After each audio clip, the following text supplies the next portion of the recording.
Dahan-dahan lang sa pagpapaganda. Baka may nagkakagusto na sa yung ibang nilalang na gusto kang anakan. Story time. Gusto ko lang ikwento yung naranasan ng mama ko sa Encanto. Ang pangalan ng mama ko ay Emilita. 16 anyos siya simula na mangyari sa kanyang karanasan niyang to. Nasa Cebu raw siya ng mga panahon na to.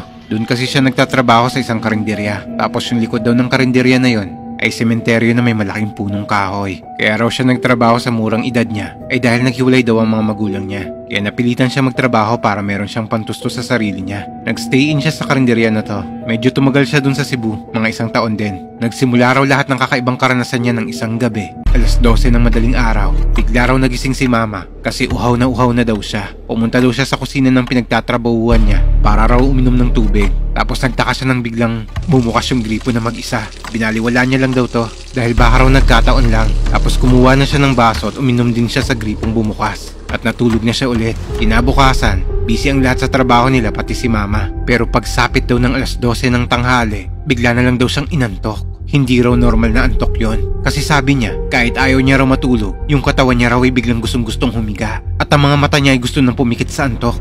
Hanggang sa nakatulog nga siya. At dito na siya nanaginip. Napunta raw siya sa ibang lugar na puno ng mga bulaklak. At hindi raw pangkaraniwang bulaklak yon. Kakaibang bulaklak daw.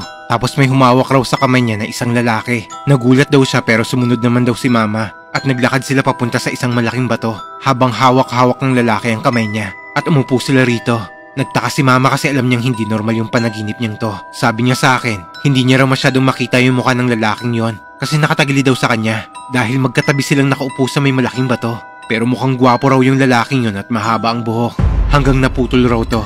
Dahil bigla na lang daw nagising si mama nang bandang alas 2 ng tanghali. Binaliwala niya lang yung panaginip niyang to. Dahil baka random dreams lang daw yon. Kaya bumalik na siya kagad sa trabaho dahil baka hinahanap na siya ng amo niya. Hanggang nasundan daw ang mga panaginip na yon. Palagi niya raw napapanaginipan yung lalaking yon sa tuwing matutulog siya ng tanghali. At dito na raw niya nakita ang malaprinsipeng mukha ng lalaking yon. At sa tuwing gumigising raw siya mula sa panaginip niyang to, parang hingal na hingal daw siya lagi. Dahil sa kalalakad nila, may ilang beses pang araw na kahit anong gising sa kanya ng mga kasamahan niya, hindi raw siya magising ng mga to. May pangyayari rin na nakakarinig siya sa hating gabi na parang may nanghaharana sa kanyang lalaki. Pero kumakanta yun sa ibang lengguwahe at napakaganda raw ng boses noon. Oh Britannie, ma jolie Bretagne, je te dédie cette petite chanson. T'es bien monté comme une chaîne de montagne, t'es bien roulé comme une galette au jambon. Pero sa tuwing tinitingnan niya raw yung labas nila, wala naman daw tao. Kaya hindi niya alam kung saan nanggagaling ang himig na yon. Tapos sa hindi niya malaman ng dahilan, nakakatulog daw siya bigla. Hanggang managinip na naman siya, nakasama ang lalaking yon. Tumagal daw ang ganitong sitwasyon ni mama. At naging komportable na siyang kasama ang lalaki sa panaginip niya. Hanggang sabi niya sa akin, mahal na mahal daw siya ng lalaking yon. Hanggang dumating ang araw na nagbunga ang lahat. Nabuntis si mama. At sa 3 buwan pa lang mula nang umumbok ang tiyan niya, napakalaki na raw nito. Dahilan upang magkasakit siya. Sobrang payat daw ni mama ng mga panahon na to. Tsaka ayaw niya raw uminom ng tubig. Gustuhin man daw ng katawan niyang uminom, pero ayaw daw ng isipan niya. Nabalitaan daw ng lola niya ang nangyari sa kanya. Kaya sa pag-aalala ng lola niya, pinuntahan siya nito sa Cebu para ipagamot siya. Kumonsulta raw sila sa doktor.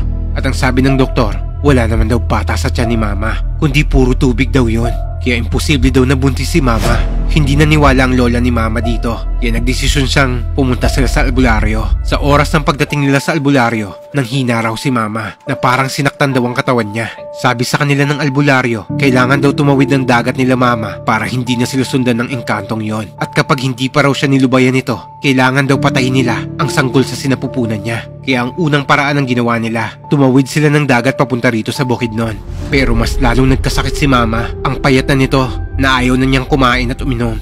Nag-away pa raw ang tito ng mama ko at lola niya kasi imposible raw na buntis si mama dahil wala naman siyang boyfriend ng mga panahon na to. Pero alalang-alala ang lola ni mama sa sitwasyon niya kasi nakamamatay raw to. Kaya nagpapunta sila ulit ng albularyo na kilala sa lugar nila. Sinuri si mama ng albularyo to at ang sabi, kukunin na daw siya ng engkantong yon kasama ang kambal na bata na ginawa nila. Kaya ang ginawa ng albularyo, sinimulan niyang kontrahin ito sa pamamagitan ng ritual. Iniligay ng albularyo ang hintuturo ni mama sa pusod niya. Saka siya nagsalita ng Latin. At dito na namilipit sa sakit si mama. Dumugo raw ang pagkababae niya at ang mga manok sa paligid nila ay sobrang ingay daw. Hanggang sa nawalan daw siya ng malay. At napanaginipan niya raw yung lalaking yon. Iyak daw ng iyak yon dahil hinayaan daw ni mama na mawala ang anak nila. Nag-away sila sa panaginip nito. At sinumpa raw siya ng lalaking yon na hindi raw siya magiging masaya sa magiging asawa niya sa lupa. At nagkatotoo nga ito. Kasi ngayong may asawa na si mama, hindi raw siya masaya sa relasyon nila ni papa. Parang laging may kulang raw. At hindi niya rin daw alam kung ano.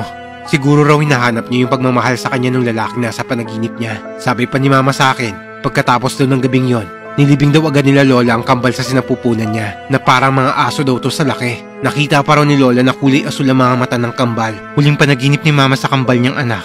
Mga bata raw na may mga pakpak yon. At nilipad daw siya nito sa mundo nila. Maganda at gwapo raw ang naging anak ni mama. Sabi ni mama sa akin, hindi talaga raw namatay ang kambal niya. Kinuha lang daw ito ng ama nila. Hanggang ngayon, nararamdaman daw ni mama na binabantayan siya ng engkantong minsan naging kabiyak ng buhay niya. Kasama ng 2 kambal na naging bunga ng pagmamahalan nila. Oh Britannie, ma jolie Bretagne, je te dédie cette petite chanson. T'es bien monté comme une chaîne de montagne, t'es bien roulé comme une galette au jambon.